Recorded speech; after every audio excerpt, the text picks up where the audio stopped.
제가 설교 시작하면서 퀴즈를 내고 시작하겠습니다. 세상에서 성도님들 세상에서 제일 부자 3명의 이름 한번 대보십시오. 세상에서 최고 부자 3명. 네? 워렌 버핏 또요. 네. 빌 게이츠. 이세요. 뭐 틀린 말은 아닙니다. 좋습니다. 자, 그러면 노벨상, 퓰리처상, 뭐 음악 문학상 말하는 거예요. 받은 사람 이름 3명만 대보십시오. 김대중. 네.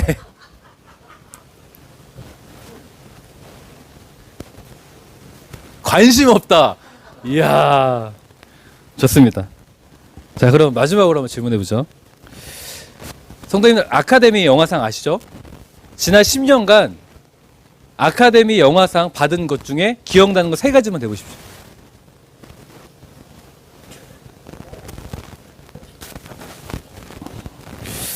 문제가 쉽나요, 어렵나요? 어렵나요? 예, 좋습니다. 저도 다 대답 못합니다. 그럼에도 불구하고 질문을 드린 이유가 있어요. 자, 또 다른 퀴즈를 한번 내보겠습니다. 이번엔 어려운지 쉬운지 한번 확인해 보죠. 성도님들, 내 인생을 살면서 내가 친하다고 생각하는 친구의 이름 1명 대보십시오. 네? 주순애. 네. 좋습니다. 누군지 몰라요, 저는. 네? 김예린. 네, 좋습니다. 네, 없나요? 장영석. 야, 아니 장영석 지사님도 가는 게 있어 오는 게 있어야죠. 오는 게 있으면. 아이고, 남석희 지사님. 좋습니다. 좋습니다. 네, 좋습니다. 자, 그러면 또 다른 퀴즈를 내보겠습니다. 어렸을 때 내가 학창 시절 때 기억나는 선생님의 이름 1명 대보십시오.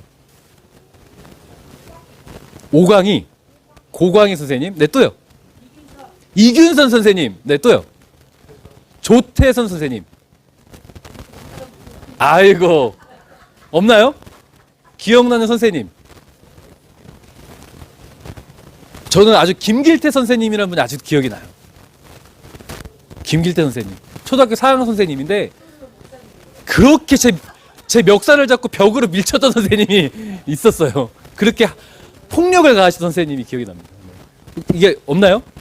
나에게 어렸을 때 기억이 나는 선생님. 고병식 선생님. 병자 돌림이니 참 정감이 갑니다. 좋습니다. 자, 마지막 퀴즈입니다. 어렸을 때 내가 가봤던 소풍 중에 가장 좋았던 곳 한번 대보십시오. 응파유원지. 동구릉. 아, 구리시요. 아, 놀랍습니다. 네. 없나요? 네. 자, 제가 두 번째 드렸던 이 질문은 대답하기 어렵나요, 쉽나요? 쉽죠. 네. 제가 이 퀴즈를 낸 이유가 있습니다. 내 삶에서 나에게 영향을 주고 나를 변화시키는 사람은요, 유명하고 부자고 잘 나가는 사람이 아니라 나와 가장 가까운 사람이라는 것을 자각하기 위한 퀴즈였습니다. 최근에 멘토의 문화를 찾지 않습니까? 내 자녀들이 좋은 멘토를 만나면 좋겠다. 그래서 유명한 사람하고 자꾸 연결시켜주고 싶은 것, 또한 내가 유명한 사람과 잘 알고 있으면 뿌듯하고 그런 거 있잖아요. 그 연예인이 우리 아파트 단지 살면 알지도 못하면서 괜히 우리 아파트가 좋아 보인다고 하는 것처럼 이런 멘토의 문화가 될 수 없지만 그만큼 우리는 유명한 사람하고 가까워지고 싶어 하는 것 같습니다. 그렇지만 내 삶에 영향을 주고 나를 변화시키고 나에게 지대한 영향을 끼치는 존재는 부자거나 유명한 사람이 아니라 나와 가장 가까웠던 사람이었다는 것을 꼭 기억할 수 있었으면 좋겠습니다. 그런데 가장 가까이 있는 사람이라고 해서 긍정적인 영향력만 끼치는 것은 결코 아니죠. 부정적인 영향을 끼치기도 합니다. 내 인생에서 가장 힘들게 한 사람이 누굽니까? 내 인생에서 가장 힘들게 한 사람이 누구예요? 내 자신이요? 생각지 못한 대답입니다. 신기하게 나를 가장 힘들게 한 거면은 배우자더라고요. 제가 엊그저께 이제 그 CLE를 잠시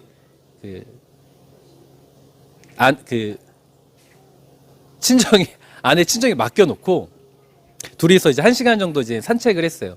바람을 쐬면서. 아내가 문득 그런 질문을 하더라고요. 배우자가 서로 결혼을 잘했다라는 그 측정할 수 있는 방법이 있대요. 그게 뭐냐면 내가 딸이 있을 때 저 같은 남자를 내 딸과 결혼시킬 수 있으면 아내는 결혼을 잘한 거래요. 저한테 질문하더라고요. 시일이가 결혼할 때 당신과 같은 사람이랑 결혼시킬 수 있어? 제가 뭐라고 대답했을까요? 절대 안 돼! 절대 안 된다고 했어요, 제가. 근데 대답을 해놓고 너무 씁쓸한 거예요. 그 아내는 결혼을 잘 못한 건가? 근데 반대로 저도 질문해봤어요. 우리가 만약 아들이 있을 때 어떻게 할까? 물어봤어요. 생각을 해봤어요. 그랬더니 저는 아내 같은 여자와 제 아들과 결혼시킬 것 같은 거예요. 그러니까 저는 결혼을 잘했는데 아내는 가장 가까운 사이지만 때론 남보다 못할 때가 있다라는 거죠. 그만큼 가장 가까운 사이는 내 삶에 참 영향을 줍니다. 이게 비단 배우자와의 관계뿐만 아니라 부모와 자녀 사이도 그렇고요. 또한 형제와 형제 사이도 그렇고 또한 가장 가까운 친한 친구, 이웃과의 관계에서도 이 가까운 사이 때문에 내가 천국의 마음을 얻기도 하고 내가 지옥의 마음을 얻기도 하는 것 같다는 생각이 듭니다. 그래서 오늘 저는 이 가정의 달이지 않습니까? 우리가 누구보다 가장 가까운 사이인 가정 안에서 또한 내 주변 안에서 지옥을 경험하는 인생이 아니라 우리가 이러한 태도를 취함으로 우리 성도님들의 가정이 관계가 천국이 임하는 그 복됨을 경험하는 은혜를 함께 나눌 수 있었으면 참으로 좋겠습니다. 그래서 오늘 사무엘상 30장 이 부솔 시냇가의 다윗에 대해서 다시 한번 성도님들과 은혜를 좀 나누려고 해요. 오늘 본문은 다윗과 다윗의 600명의 용사들이 블레셋과의 전투를 끝마치고 자신들의 터전이었던 시글락 성으로 돌아오면서 말씀이 시작이 되어지죠.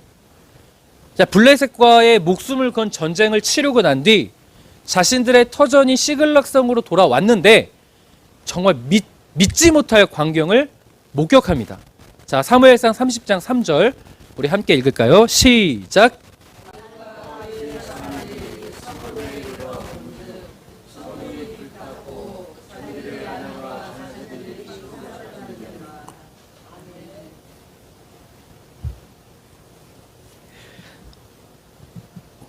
블레셋과 전투를 끝마치고 돌아왔는데 어떤 상황이 펼쳐졌습니까?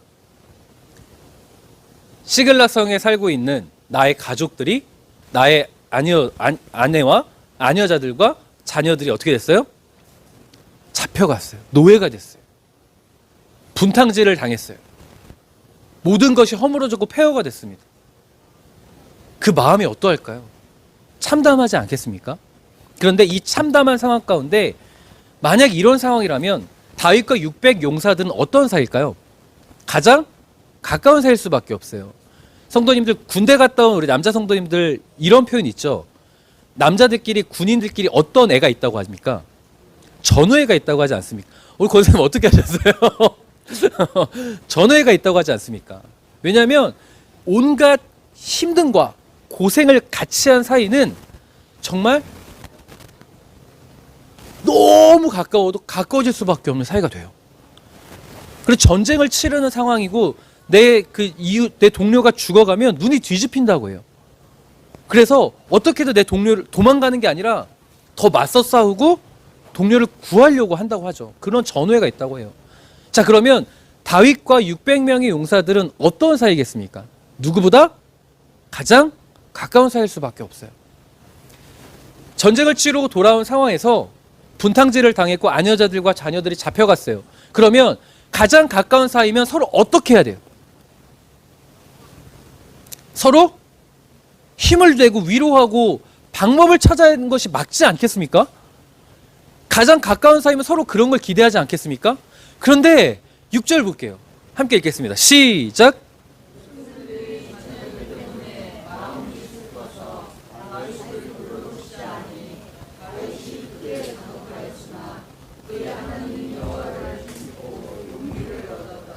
아멘. 자, 용사들이요, 그 분노의 타겟을 아말렉, 시글락 성에 쳐들어온 아말렉을 향한 것이 아니라 누구를 향하고 있어요? 다윗을 향하고 있습니다. 저는 이 600명의 용사들의 모습이 너무 우리 같은 거예요. 어떤 문제가 발생했을 때, 가정 안에 문제가 발생했어요. 그러면 가장 가까운 사이가 되면 서로 의논하고 서로 격려하고 설사 누구 때문에 잘못된 일이 있다 해도 응원해주고 격려해주고 같이 방법을 찾아야 되는 것이 맞는 것 같은데, 지적하고 탓하고 정죄하기 바쁜 것이 600명의 용사들의 모습이라는 거예요. 너무 우리의 모습하고 비슷하지 않습니까? 탓하고, 아니, 가장 가까운 사이면 한 번쯤 이해하고 수용해 줄 법도 한 건을 그저 바로 분노의 타겟을 가장 가까운 다윗을 향해서 쏟아내고 있습니다.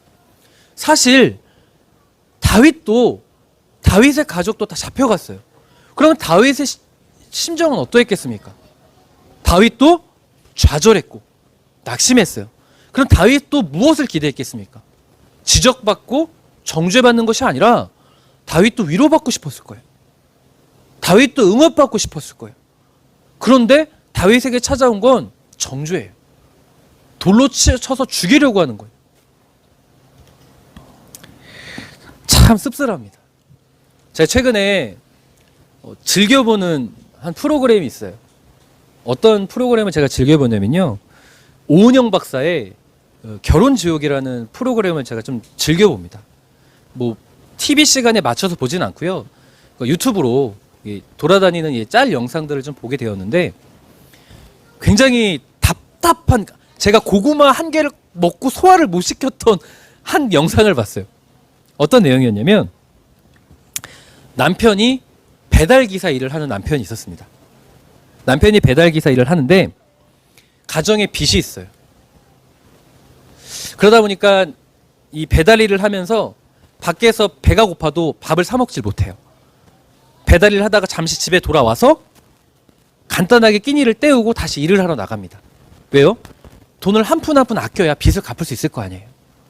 그런데 아내가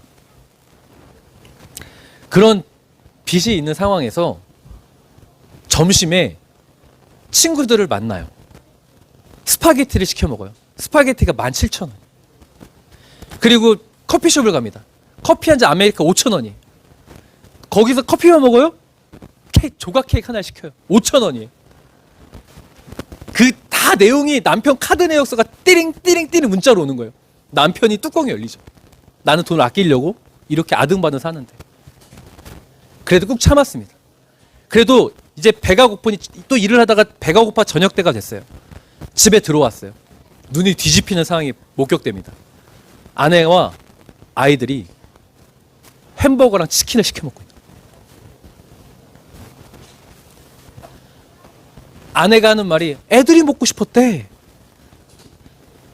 남편이 반박할 수 없게끔 만들어요. 고구마 한 개를 콱 먹은 것 같은 거예요. 남편이 너무 서운한 거예요. 아니, 당신도 우리의 가게의 상황을 알면 서로 아끼고 조심하고 애들이 먹고 싶다고 집밥을 먹이면 되지 않냐. 화가 잔뜩 난 남편이 나도 빚 신경 안 쓰고 나도 먹고 싶은 거 마음대로 먹을까 하니까 아내가 뭐라는지 아세요? 그래, 누가 너더러 그러래? 남편이 나갔어요. 남편이 향한 곳이 어딘 줄 아십니까? 편의점이었어요. 그리고 삼각김밥 하나 사 먹었습니다. 지금 보면은 아내만 잘못한 것 같은데 그 뒤 영상을 보면 남편 잘못한 거 엄청 많아요. 제가 이 이야기를 왜 드렸냐면, 남편이건 아내건 어떤 사이입니까? 가장 가까운 사이예요. 남편이 기대한 건 뭐예요? 또 아내가 기대한 건 뭐예요?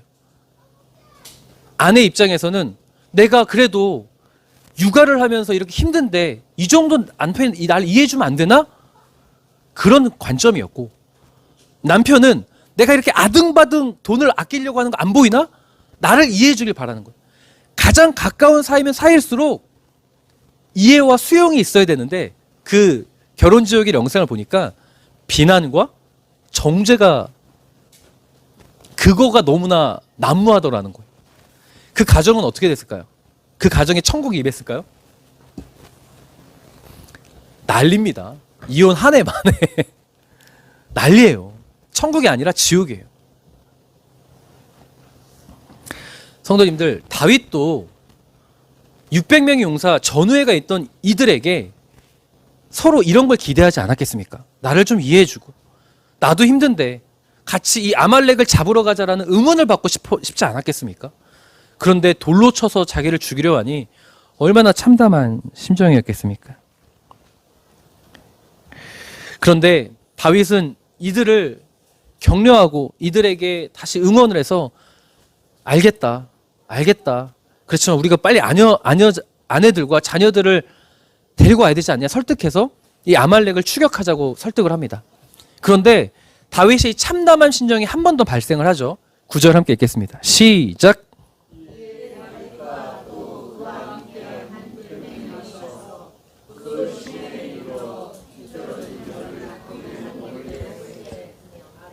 아멘. 다윗이 상처를 받았어요. 그럼에도 불구하고 다윗은 그들을 설득합니다. 왜냐하면 함께 혼자서 이 일을 할 수 없어요. 함께, 내가 아무리 분노가 나도 가족이, 우리 공동체가, 우리 구성원이 함께 이 역경을 헤쳐나가야 되거든요. 그래서 함께 설득해서 아말렉을 추격하자고 한 거예요. 그랬더니 가다가 600명 중에 뒤떨어진 자가 나오기 시작을 합니다. 10절을 보니까 그 수가 몇 명이에요? 200명이에요. 성도님, 600명 중에 200명이면 적은 양입니까? 많은 양입니까? 600명 중에 200명이면 어마어마한 사람이에요. 자, 보세요. 그럼 200명이 그냥 나 힘들어 못 가 이랬을까요? 한두 명이 시작하지 않았겠습니까? 나 힘들어. 그럼 한 명이 옆에 사람에게 넌 안 힘드냐? 다윗이 너무한 거 아니야? 이런 식으로 이야기하지 않았겠어요? 200명이라는 사람은요, 지금 다윗을 비방하고 있다는 얘기예요. 끝까지 비방하고 있는 거예요. 뒷담화뿐만 아니라 앞담화도 하고요. 다윗의 모든 행적을 비아냥거리고 비꼬고 있는 거예요.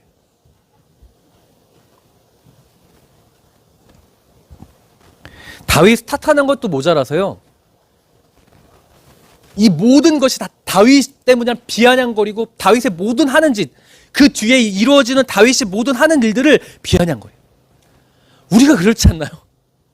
탓하다가 싸웠어요. 가장 가까운 사이가 이해해주고 수용해줘야 되는데 그게 아니라 정죄하고 비난하다가 그게 심해지면은 모든 하는 행동 하나하나를 꼬투리 잡고 비아냥거려요. 지금 200명이 그러고 있는 거예요. 그러면 다윗의 마음은 어떻겠습니까? 그걸 겪은 사람의 심정은 어떠하겠습니까?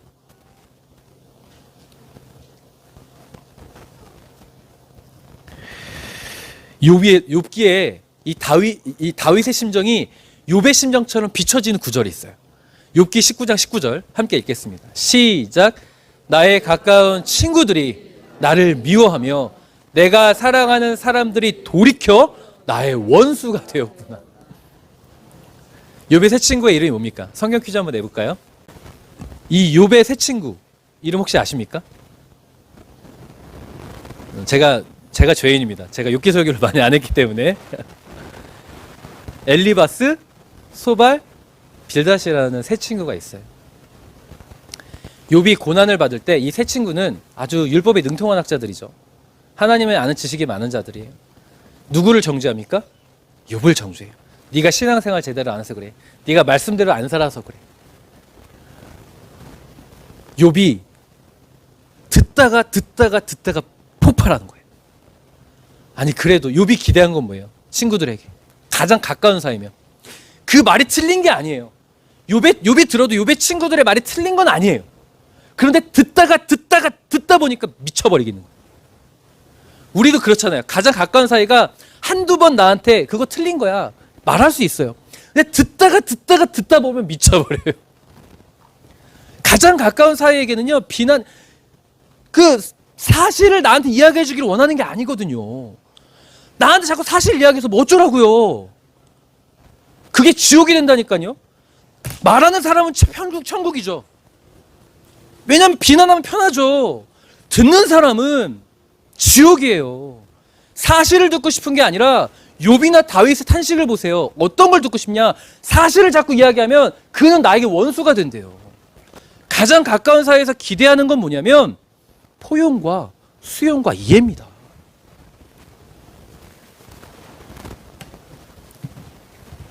다윗이 얼마나 힘들었겠습니까? 가장 가까운 사이일수록 우리는 쉽게 분노하는 것 같아요. 가장 가까운 사이일수록 쉽게 정죄하는 것 같고 가장 가까운 사이일수록 비아냥거리는 것 같아요. 근데 제가 앞서 말씀드렸던 것처럼 성도님들, 제가 왜 퀴즈를 냈겠습니까? 우리의 삶에 멘토가 유명하고 부자가 나의 삶을 천국을 만들고 나를 편안하게 만드는 게 아니에요.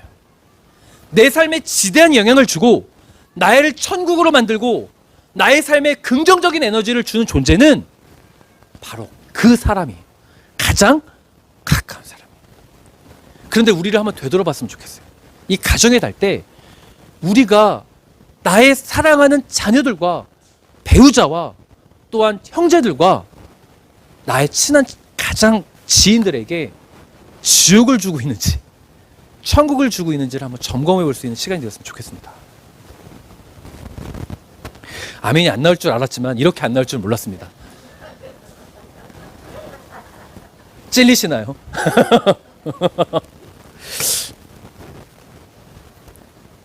그런데요, 성도님들, 제가 오늘 부솔 시내가의 다윗에 대한 이야기를 가지고 나온 이유가 있습니다. 이런 상황 가운데 다윗의 참담한 심정이 있을 때 성도님들, 나를 지적해주는 사람을 탓하는 다윗이 아니었어요. 나를 비난하고 그 사실을 말하는 그 사람을 탓하는 다윗이 아니었어요. 오히려 그런 대우를 받아도 다윗이 어떤 태도를 취했는가 10절 함께 보겠습니다. 시작. 부솔 시내를 건너지 못하는 200명을 머물게 했고 다윗은 400명을 거느리고 쫓아가니라. 아멘. 가까운 사람들이 서로 무리지어서 다윗을 비방하고 있는 상황입니다. 비아냥거리기까지 합니다. 정말 궁지로 몰아가고 있는 상황이에요. 내가 기대했던 건 그래도 나를 이해해주고 나와 함께 협력해주길 바랬는데 다윗에게 돌아온 건 비난과 정죄와 비아냥이었습니다. 정말 미쳐버릴 것 같은 상황이에요. 자, 이럴 때 다윗이라면, 우리가 다윗이라면 어떤 반응을 보이시겠습니까? 저였으면 솔직히 싸웠습니다. 저였으면 솔직히 항변했고 오히려 그 상대에 대한 저 역시도 비난을 할 거예요. 왜냐하면 나만 갈등이란 건 일방적인 것이 없습니다. 갈등은 손뼉도 박수가 맞아야 나는 거예요. 상대에게도 문제가 있기 때문이죠. 그러나 다윗은 어떻게 하냐면 그 200명을 어떻게 했다? 머물게 했습니다. 그리고 남은 400명을 데리고 아말렉을 계속해서 추격해 갑니다. 대체 왜 다윗은 200명을 머물게 했습니까? 대체 왜겠습니까? 더욱 이해할 수 없는 태도의 절정이 있어요. 24절 함께 읽겠습니다. 시작. 이 일에 누가 너에게 듣겠느냐? 전장에 내려갔던 자의 분깃이나 소물 곁에 머물렀던 자의 분깃이 동일할지니 같이 분배할 것이니라 하고. 자, 아말렉을 그 400명을 데리고 아말렉을 추격해 갔어요. 그래서 한 애굽 소녀의 그 도움으로 아말렉을 추격해 가서 어떻게 합니까? 아녀자제를 구출해 내죠. 이제 더욱이 전리품까지 얻고 돌아옵니다. 돌아오고 있는데 어디에 이르렀을까요? 부솔 시내에 이르는 거예요. 부솔 시내에 있더니 누가 보여요? 400명 눈에는 남아있던 200명이 보여요. 자, 400명은 어떤 감정이 들겠습니까? 200명을 보면서 부하가 끄는 거예요. 저 자식들은 저기서 편하게 쉬고 있었네? 이런 생각이 드는 거예요. 그런데 다윗이 뭐라고 하는 줄 아십니까? 그 200명을 어떻게 평가하죠? 그들은 쉰 것이 아니다. 그들은 소유물을 지키고 있던 자들이다. 우리의 텐트와 우리의 이 진지를 지키고 있던 자들이라고 말해줍니다. 그리고 우리가 받아왔던 획득했던 전리품을 똑같이 나눠줘라 라는 명령을 합니다. 이 다윗의 태도에 대해서 어떻게 생각하십니까? 다윗은 이 200명을 변호하고 있는 거예요. 지지하고 존중하고 있는 거예요. 대체 왜겠습니까? 가장 가까운 사이였지만 이 200명은 나를 돌로 치려 했고요. 가장 가까운 사이였지만 200명은 나를 비아냥거렸고 끝까지 나를 정죄했던 자들이에요. 그런데 200명을 위해서 다윗은 어떻게 해요? 수용하고 포용하고 이해하고 사랑해주고 있어요. 대체 왜겠습니까?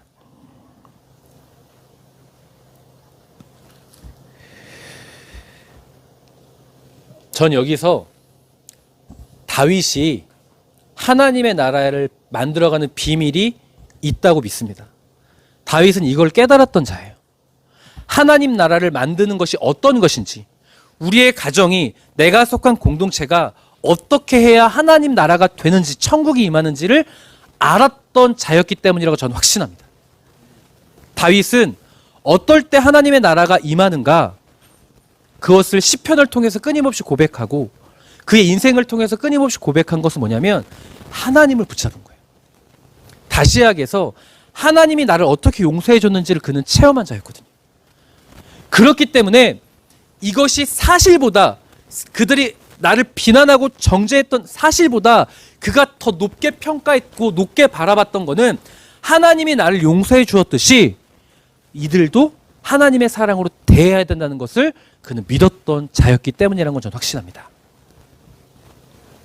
그럴 때 하나님의 나라가 임한다는 것을 체험했고, 그럴 때 내가 속한 공동체가 하나님의 나라가 된다는 것을 믿었던 자가 바로 다윗이었던 거예요.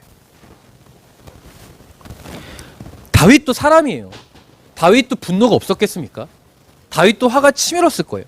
다윗도 서운했을 거고, 다윗도 기가 막혔을 겁니다. 그럼에도 불구하고 다윗은 이유 불문하고 하나님의 나라가 만들어지는 비밀, 하나님과 나는 가장 가까운 사이였는데 하나님이 나를 용서해 주었던 그 비밀, 그것을 붙잡아서 나랑 가장 가까운 사이였던 그 200명, 600명을 포용하고 수용하고 이해하기로 선택을 했던 겁니다. 그리고 그들이 변화되는 것은 가장 가까운 사이의 지지와 격려가 있을 때 그 200명이 변화될 수 있다는 것을 다윗은 믿었던 자라고 저는 확신합니다. 사랑하는 성도님들, 나를 변화시키고 내 자녀를 변화시키고 내 배우자를 변화시키는 건요, 사실을 말하는 것으로 변화가 되는 것이 아니에요. 사실을 가지고 비난하고 정죄하는 것으로 내 주장을 합리화시키는 것으로 그가 변하지 않습니다. 나는 속 시원할지 모르지만 상대는 오히려 지옥이 돼요.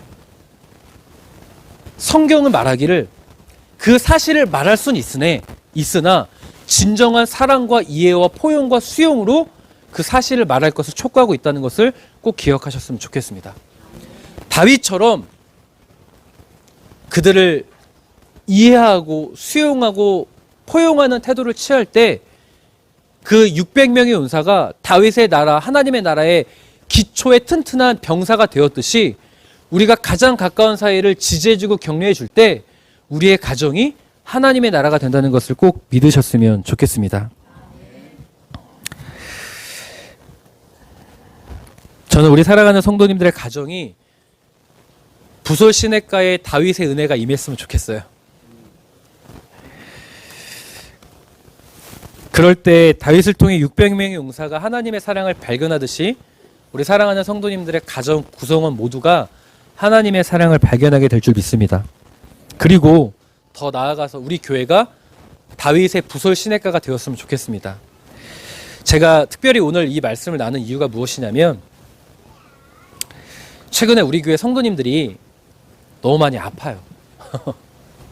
너무 많이 아프시더라고요. 자, 성도님들 이런 선택을 할 수가 있습니다. 아파요. 아프구나. 안타깝다라는 사실을 생각할 수 있는 성도가 될 수도 있어요. 그렇지만 우리가 부솔 시냇가의 다윗이 된다면 우리 성도님들이 아프다고 할 때 어떤 반응을 보이겠습니까? 관심을 보이겠죠. 사랑을 보이겠죠. 그 관심과 사랑과 어떻게 연결될까요? 함께 기도하고 전화라도 한 통하고 응원하는 메시지라도 보내는 그 관심으로 보이게 될 것이라고 저는 믿습니다. 성도님들, 가까운 사람이 변화되고 힘을 얻고 그 마음에 천국이 임하는 건 부솔 시냇가의 다윗이 그 자들을 향하여 지지해 주었듯이 우리 교회가 부솔 시냇가가 되려면 우리 성도님들이 그 성도님들을 향해 진심 어린 기도와 진심 어린 마음을 가질 때 우리 사랑하는 성도님이 응원을 받고 회복이 되는 역사가 나타날 줄 믿습니다. 제가 최근에 이 조숙 집사님에게 이틀 전에 전화를 해서 이 예화를 써도 되는지 허락을 받았어요. 그리고 허락을 받고 이 예화를 할게요. 제가 최근 조숙 집사님 집에 신방을 간 적이 있습니다.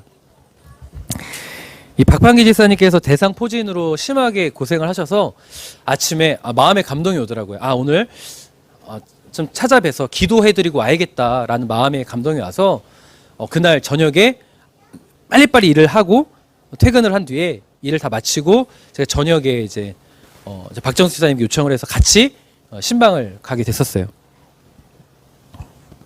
근데 갔는데 조수 집사님께서 저에게 하실 말씀이 있다는 거예요. 네, 뭐예요 집사님이라고 했더니 사실 솔직하게 고백하겠대요. 네, 말씀하십시오 라고 했더니 저한테 너무 서운했다는 거예요. 저는 갑자기 청청병력이 됐습니다. 나한테 뭘 서운하셨을까? 나 신방 왔는데. 그날 이 박판기 집사님 너무 아프시니까 이게 사람의 마음이 이제 약간 궁지에 몰리면 더 힘들지 않습니까? 남편을 사랑하고 걱정하는 마음이 크다 보니까 막 초조한 거예요. 이제 너무 건강에 문제가 염려가 되니까. 근데 그날따라 자녀들에게 이제 아빠가 아픈 걸 달렸음에도 불구하고 자녀들이 연락이 없는 거예요.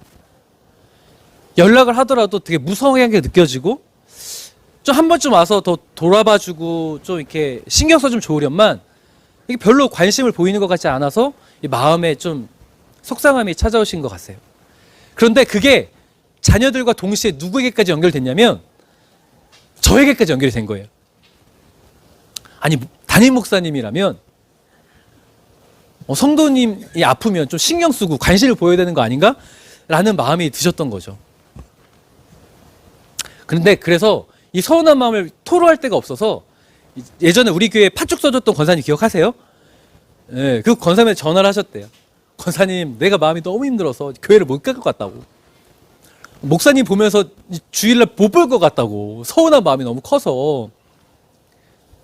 그래서 이제 권사님도 자기도 그런 경험이 있다고. 목사님 그래서 교회를 못 갔다고 했던 경험이 있다는 거예요. 그 권사님 왜 그러셨을까? 그러면서 놀라운 고백을 하셨습니다. 이제 그 권사님하고 이제 통화를 끊고 이제 박판기 집사님과 그런저런 대화를 하다가 그런 결단을 하셨대요. 여보, 나 이제 목사님 보고 교회 안 간다고. 나 이제 하나님만 보고 교회 갈 거라고. 이제 그런 결단을 하셨대요. 그래서 그 이야기를 들으면서 이제 하나님이 조숙 집사님의 이 결단을 원하셔서 서운한 마음을 갖게 하셨나 보다 라는 생각을 한편으로 갖기도 했습니다. 근데 이제 또 다시 그 권사님하고 통화를 또 하게 되셨나 봐요. 근데 그러던 와중에 제가 이제 박정 집사님과 같이 가고 있었으니까 이제 박정 집사님이 이제 연락을 한 거예요. 집에서 출발을 해서 가고 있는데 지금 목사님 신방 가고 있어 라고 한 거죠. 그랬더니 조숙 집사님이 저에 대한 서운한 마음이 가득하다가 마음이 어떻게 되는 줄 아십니까? 천국이 임했습니다. 그리고 그 권사님한테 권사님 목사님이 지금 집에 오신대요. 그리고 권사님이 거봐요 했대요.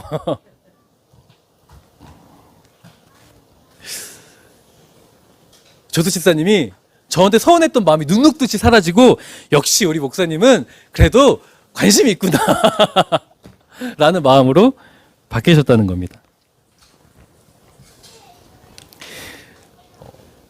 조숙 집사님과 박판기 집사님의 요청으로 제가 신방을 간 것이 아니라 저도 아침에 감동을 받고 기도해드려 가야겠다 마음으로 간 거고, 또 그날따라 이제 조숙 집사님하고 또 박정희 선생님 연락이 안 돼서 신방 간다는 사실을 전혀 모르는 상황에서 가게 된 거예요. 그래서 조숙 집사님 이게 하나님의 은혜구나라는 것을 또한 이제 체험하게 되셨습니다. 제가 이 말씀을 드린 이유가 조숙 집사님께서 저에게 서운했다라는 것을 강조하기 위함이 아니에요.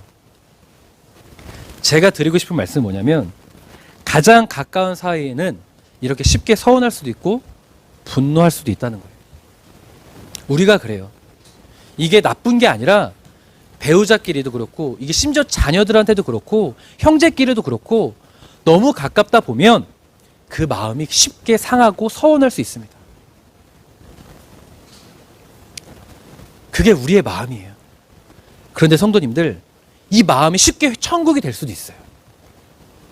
가장 가까운 사이가 조금만 관심을 보이고 사랑을 보이면 그 마음은 천국이 됩니다.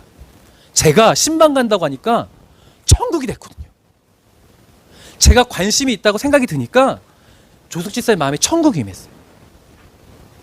조숙 집사님과 저의 이 일화가 우리가 가장 가까운 사이가 어떤 삶의 태도를 취해야 되는지를 너무나 잘 보여주고 있다고 저는 믿습니다. 부솔 시냇가의 다윗은 바로 이런 거예요.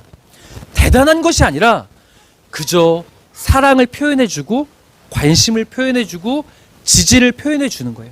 가장 가까운 사이는 나에게 대단한 걸 바라는 것이 아니라, 배우자 사이에서는 대단한 돈을 많이 벌어오라, 나를 높게 평가해줘라, 이런 걸 기대하는 것이 아니라 서로 지지해주고 격려해주는 것을 기대하는 것을 꼭 믿으셨으면 좋겠어요. 그럴 때 우리 성도님들의 가정이 진정한 화목이 이루어지는 것이고요, 진정한 하나님의 나라가 되는 것이고, 우리 성도님들의 가정이 부솔 시냇가의 은혜가 임하게 되어진다는 것을 꼭 기억하셨으면 좋겠습니다. 그래서 성도님들, 저를 마음껏 이용하셔야 돼요. 우리 성도님들 지금 자녀의 문제 때문에 힘드신 성도님들 계시잖아요. 성도님들 건강의 문제 때문에 힘들 때가 있잖아요. 그러면 저를 배려하시면 안 돼요. 저는 성도님들과 굉장히 가까운 사이라고 생각하거든요. 아닌가요? 그러면 언제든지 연락하셔야 돼요. 기도해달라고. 신방 오시라고. 우리 집에 와서 기도해달라고 언제든지 요청하셔야 돼요. 제가 아둔한지라 그걸 눈치를 못 챌 때가 있어요. 언제든지 저를 사용하셔야 됩니다. 사용하지 않으면 전 직무유기예요. 죄인입니다, 죄인. 그리고 저도 성도님들에게 요청을 하겠습니다. 해도 됩니까? 아멘이 한 명밖에 안 나올 줄 몰랐습니다. 가장 가까운 사이면 저도 성도님들에게 관심과 사랑을 달라고 요청할 수도 있잖아요. 아멘입니까? 한 번만 더 요청해 볼게요. 아멘입니까? 감사합니다. 그래도 참 승이 안 차네요. 그래서 제가 엊그저께인가 어제 단톡방에 카톡을 남기지 않았습니까? 청소한다고. 아무도 대답을 안 할 줄 몰랐지만 관심과 사랑이 필요합니다. 이 부솔 시냇가의 다윗이 되어주십시오. 대단한 걸 요청하는 게 아니라 성도님들의 관심과 사랑이 우리 교회를 건강하게, 저를 응원해주고 저를 건강한 목회자로 만든다는 것을 꼭 기억해 주셨으면 좋겠습니다. 또한 저 역시도 제가 성도님들에게 관심과 사랑을 보일 때 성도님들의 가정이 천국이 된다는 것을 믿고 늘 기도하겠습니다. 그러니 우리 사랑하는 성도님들과 제가 늘 가정의 달을 맞이하여서 부솔 시냇가의 다윗을 꼭 붙잡았으면 좋겠어요. 대단한 게 아닙니다. 사실에 입각한 것을 말하기보단 우리는 포용과 사랑과 수용을 먼저 잡는 가정이 되겠다, 먼저 붙잡는 교회가 되겠다 결단하는 부솔 시냇가가 되었으면 참으로 좋겠습니다. 기도하겠습니다.